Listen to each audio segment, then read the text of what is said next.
নমস্কার, the social বাংলার পর্দায় আপনাদের স্বাগতম। আমাদের সাথে রয়েছেন রাজ্যের সুনামধন্য ডাক্তার ডক্টর সুশান্ত রায় মহোদয়। আমরা কথা বলে নেব ওনার সাথে। ডাক্তারবাবু, আপনাকে দ্য সোশ্যাল বাংলার পর্দায় স্বাগতম। নমস্কার। আপনার কাছ থেকে যেটা জানতে চাইছি, আজকে বিশ্ব যোগা দিবস উপলক্ষে আপনারা যে অনুষ্ঠানটি সংগঠিত করলেন, সেই হিসেবে অ্যাজ এ ফিজিশিয়ান আমাদের রাজ্যবাসীকে কি কোনো মেসেজ দেওয়ার আছে? আজ 21শে জুন 2025 ওয়ার্ল্ড যোগা ডে, আন্তর্জাতিক যোগা দিবস।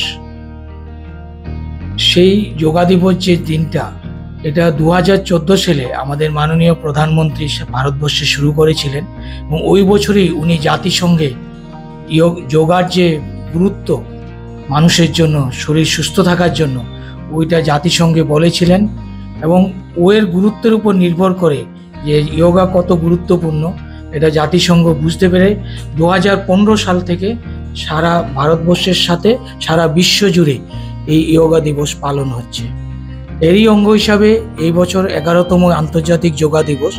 এরই অঙ্গ হিসাবে আমাদের ত্রিপুরাতেও বিভিন্ন সরকারিভাবে এবং বিভিন্ন এনজিওগুলো বিভিন্ন জায়গায় বিভিন্নভাবে করছে, যোগা দিবস মানানো হচ্ছে। আমরা মা ঊষা চ্যারিটেবল ট্রাস্ট থেকেও, আমরা বর্দোয়ালি স্থিত মা ঊষা চ্যারিটেবল ট্রাস্টও আমরা আজকে যোগা করেছি, শরীরচর্চা। অ্যাকচুয়ালি যোগা জিনিসটা এরকম যে যদি যোগা শরীরচর্চা করলে আমরা রক্ত চলাচল বাড়ে, ব্রেন সেল বা যাই বলেন, রক্ত চলাচল বৃদ্ধির ফলে বিভিন্ন রোগের থেকে, যেমন হাইপার টেনশন বলুন, ডায়াবেটিস বা বিভিন্ন ধরনের রোগের থেকে উপশম পাওয়ার ফলে সক্ষম হয়। এছাড়া রক্ত চলাচলের ফলে ব্রেনের বা যে কোনো রোগের থেকে আমরা কোলেস্ট্রল, ট্রাইগ্লিসারাইড যাই বলি, এর থেকে অনেক কিছু সুফল পাওয়া যায়। এছাড়া যেমন deep breath, deep inspiration, deep expiration, anulom vilom যেগুলো আমাদের যোগার মধ্যে আছে, এগুলো বলে আমাদের লাং ক্যাপাসিটি ইনক্রিজ হয়। তাহলে কি হয়, আমাদের যে ফুসফুসজনিত কোনো রোগ থাকে এর থেকেও উপকৃত পাওয়া যায়।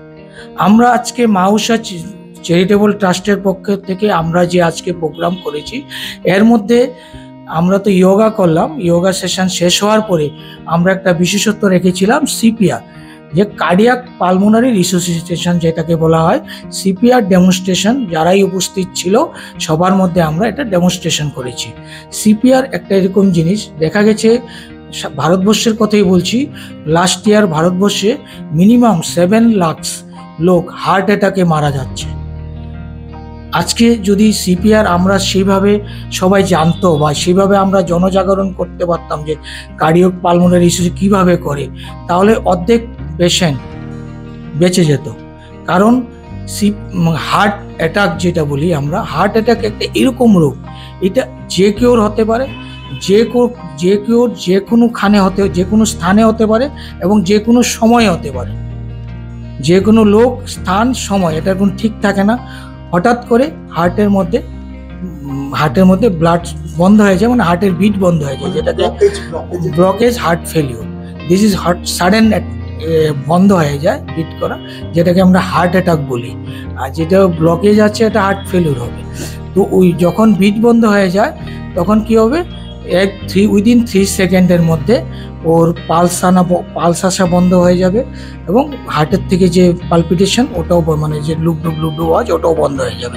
কমপ্লিট হার্ট অ্যাটাক যেটা হয়, তো অ্যাকচুয়ালি উইদিন 3 সেকেন্ডের মধ্যে ওই হার্টে আমাদের যখন পুরা ব্লক হয়ে যায়, 3 সেকেন্ডের মধ্যেই আমাদের আস্তে আস্তে যে আমাদের ব্রেইন এবং বিভিন্ন জায়গায় সেলগুলি থাকে, এগুলো কোলাপস হতে শুরু করে। উইদিন 10 সেকেন্ড বা 10 এরকমভাবে আস্তে আস্তে হতে থাকে। কিন্তু ওই পেশেন্টটা, এটা তো যে কোনোখানে হতে পারে, যদি ওই পেশেন্টটাকে যদি কেউ ওই সিপিআর যেটা জানায় ওকে, কারণ প্রথমে হলো কোনো একটা পেশেন্ট যদি হার্ট অ্যাটাক হয়, বাজারে হোক যে কোনোখানে হোক, প্রথমে আমাদের রুগীটাকে দেখলেই বুঝতে হবে ওকে প্রথমে কি বলতে, ওকে যে কোনোভাবে বলতে হবে যে দাদা উঠুন, কেমন আছেন, কি হচ্ছে। যদি বলবেন দেখবেন ও কমান্ডে কোনো রেসপন্স করছে না, তো আপনি ওর কাছে হার্ট মানে চেস্টটা একটু ফলো করবেন, উপরে ব্রেথ হচ্ছে কিনা, চেস্ট আপ ডাউন হচ্ছে কিনা। দেখবেন ওটা হচ্ছে না, তাহলে আপনার আঙ্গুলটা ওর নাকের সামনে নিয়ে দেখবেন যে ও শ্বাস ফেলছে না, তখন বুঝবেন যে ওইটা হার্ট অ্যাটাক হয়েছে। ঠিক আছে? তো হার্ট অ্যাটাক হওয়ার সাথে সাথে আপনার প্রথম কাজ হলো যেটা অ্যাম্বুলেন্সকে ইনফর্ম করা। আর যদি আমরা এবং অ্যাম্বুলেন্সকে ইনফর্ম করার পর সাথে সাথে পেশেন্টকে একটা সাইডে নিয়ে আপনার সিপিআর করা, ওইটা আমরা করেছি। সিপিআর করলে কি হয়, যদি উইদিন 5 to 6 মিনিটের মধ্যে যদি ওকে সিপিআর না করা হয়, কারণ অ্যাম্বুলেন্স আসতো যে ওই ভিড়ভাড় থাকে মিনিমাম 10 মিনিটস লাগে, উইদিন 5 to 6 মিনিটস যদি সিপিআর করা হয় তাহলে পেশেন্ট বেঁচে যায়। তো ওই সিপিআরটা আমরা রেখেছিলাম অনেক টাইমটা করে। তো আমি ভাববো আমরা আগামী দিনেও এই ধরনের সিপিআর ক্যাম্প করব, যাতে হার্ট অ্যাটাক থেকে মানুষ বাঁচতে পারে।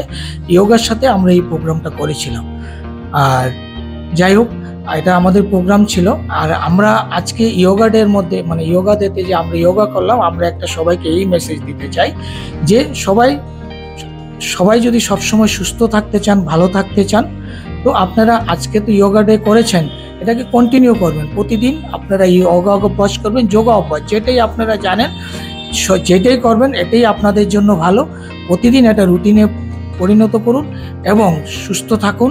এবং আমাদের যে মাননীয় প্রধানমন্ত্রী, যেটা যোগা দিবস যে উদ্দেশ্যে তিনি করেছিলেন, যে সুস্থ ভারত, সমৃদ্ধশালী ভারত এবং জনগণ যাতে ভালো থাকে, ওনার স্বপ্ন আমরা সফল করতে সম্ভব হবে।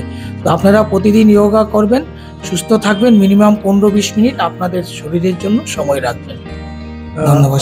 আপনি একজন আমাদের রাজ্যের স্বনামধন্য ডাক্তার, চিকিৎসক, সেই হিসাবে আপনার কি মনে হয় যে যদি যোগ অভ্যাসটা আমরা করি প্রতিনিয়ত, সেক্ষেত্রে অ্যালোপ্যাথির একটা সাইড এফেক্ট তো রয়েছে, ঠিক আছে, সেখানে দাঁড়িয়ে কি মানে অ্যালোপ্যাথ সেবন থেকে আমরা আস্তে আস্তে দূরে সরার সম্ভাবনা থাকে বা রয়েছে কি কিছু এরকম? একটা কথা আছে, prevention is better then cure.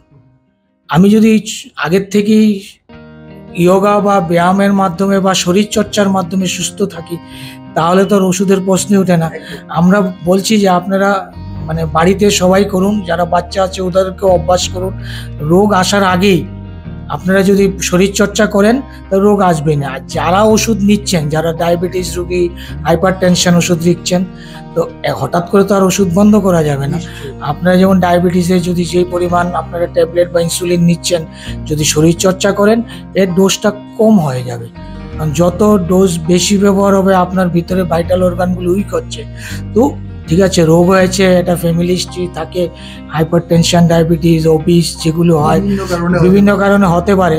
কিন্তু আপনারা যারা এরকম না যে আমি যোগা করছি এই জন্য, যারা অলরেডি হাইপার টেনশনের মেডিসিন নিচ্ছেন বা ডায়াবেটিসের মেডিসিন নিচ্ছেন, বন্ধ করবেন না প্লিজ। আপনারা করুন, করার পর 15 দিন 20 দিন পরে ডাক্তারে আবার পরামর্শ নিন। যদি নর্মাল হয়ে যায় বা লো থাকে, ডাক্তারবাবু একটু কমিয়ে দেবে। যেই পাওয়ারই ইউজ করছো 10 mg, 20 mg, 30 mg কম করে দেবে। হ্যাঁ, কিন্তু ওষুধ তো নিতে হবে। তারপর আপনি করতে থাকুন, কমাতে কমাতে এরকম সময় আসবে হয়তো বা নর্মাল হয়ে যেতে পারে, দেখা যাবে নো মেডিসিন, তখন লাগবে না, কিন্তু সাডেনলি বন্ধ করা যাবে। তো আপনি যোগা যেরকম না যে আমি 1 মাস করে কম হয়ে গেল বন্ধ করে, তো আপনি যোগা অভ্যাস নিয়মিত করুন, তাহলে আজকের দিনে যে উদ্দেশ্য নিয়ে সবাই করছে এটা সার্থক এবং সফলভাবে রূপায়িত হবে।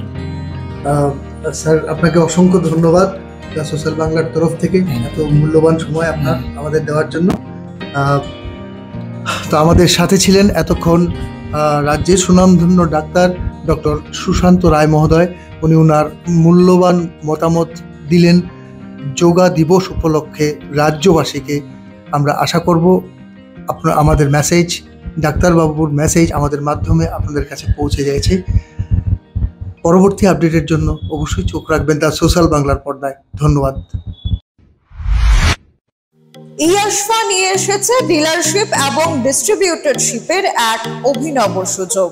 আমাদের এখানে রয়েছে ইলেকট্রিক 3 হুইলার্স, ইলেকট্রিক 2 হুইলার্স, 2 হুইলার্সে 15+ মডেলস যেমন ভেলক্স, র্যাকেট 100, গ্লাইড, নেবো, সিইও ইত্যাদি।